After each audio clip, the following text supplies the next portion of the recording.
Hi, everybody. Dr. Vardy here for English 3010 hybrid style week 7 instructor video.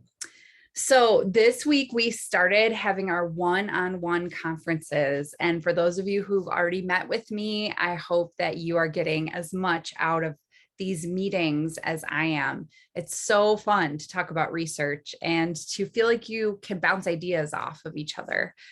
So that's what's going on in our in-person interactions.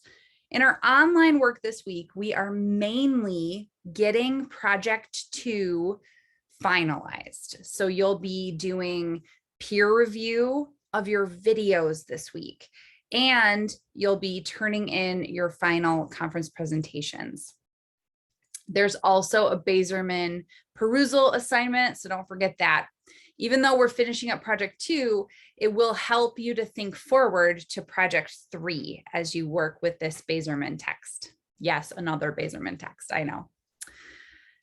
What I really want to talk with you guys about in this video is that key question that we talked about last week, which is the affordances and constraints of conferences versus academic articles.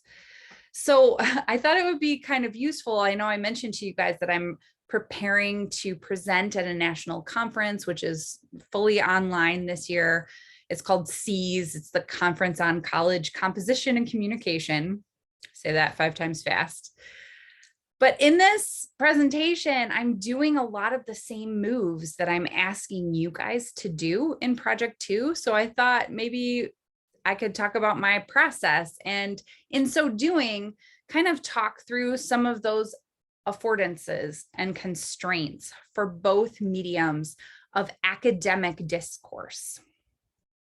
So I am going to get right to it, and hopefully I'll be able to toggle back and forth seamlessly in this Zoom. Fingers crossed. The first thing I want to talk to you guys about is the secondary research portion of my conference presentation, because even though it's a presentation and I'm going to be just sort of talking extemporaneously as I'm asking you guys to do in your videos, I still have a lot of research. You can see these are the articles that I've printed out so far, and I want to talk through this secondary research both to ground my arguments in the literature, which is what we call like articles about this topic, not only to sort of demonstrate that I've been listening to the conversations around my topic, but also to sort of establish my scholarly ethos in that I am doing my homework, so to speak, even though I don't have to do homework anymore. I assign it to myself, go figure. So as I go through this secondary research, one of the things that has become really clear to me is the affordances of the journal article, which are chiefly that you can both really carefully and methodically present your ideas and the results of maybe your study that you've done.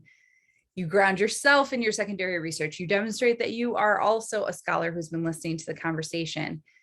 And you have enough room, plenty of room to fully articulate and explain yourself. So like in this article, for example, there are whole paragraphs that are designed to situate the study and show how it is relevant, and also to talk through what are the limitations. And all of those things are really insightful to me as I read through it, because they inform the study that I'm going to talk about. So those are some of the affordances of the journal articles for me. And some of the constraints are that, like there's no immediate back and forth here between me and these articles. I am writing in the margins. Yes. Let's see, what else did I write in here? I got check marks. I got all kinds of, oh, this one's good. I wrote, no kidding. And are they going to cite Garrison at all? So I'm trying to establish that sort of active reading, like talking to the text, but the text can't talk back to me. It can't answer all of my questions. I have to do that work on my own. So that's some of the constraints for academic articles. Another constraint is just how long they take to go through, and that's part of the affordance too, right? The grinding wheels of peer review and publication, both serve as checks and balances so that you know that this study has been reviewed by people who are not associated with these authors. They are just checking for accuracy. That's good. That's an affordance. A constraint is the fact that the things described in this study might be 2, 3, or even 5 years old. I have a study that's actually come out that I collaboratively wrote with some of my peers at Wayne State. We wrote it 3 years ago, and we did the work of the study 4 years ago. So it's been a long time coming, and it just got published in 2021. So go figure. We're on to something else at this point. So those are what I see as the affordances and constraints of the journal article. Now, I want to show you guys what I've got going here. I'm going to share my screen and pull up. This is my slideshow for my C's presentation. I've got my title here, which is pretty similar to titles that you would see in a journal article, because honestly, I'm hoping that I can turn this into a journal article. But what you guys are seeing here is much less formed. This is research in process. So as I go through, I'm going to be talking to not a room, because we won't be in person, but I'm going to be talking to my peers and hoping for their feedback. So I'm going to give them some context. I want to insert some photos, and that's one of the affordances of the conference presentation, is that it can be very multimodal. I'm planning on showing them some videos at the end of my presentation, showing them some visual compare and contrast columns so that it can be really clear. But a lot of this stuff, as you can see, I'm going to be drawing on the literature. I'm going to be talking about my own curricular design strategies.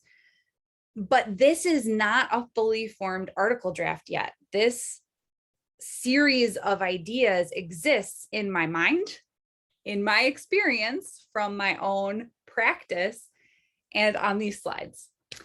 So what I'm hoping to do is sort of do this rough sketch for my audience of my peers to say, here's the research that I have going right now. What do you think? And that's one of the great affordances of the conference presentation, is that it's not just multimodal, but it's automatic. Now, this automatic feedback is tempered by the fact that it's mediated as a virtual conference.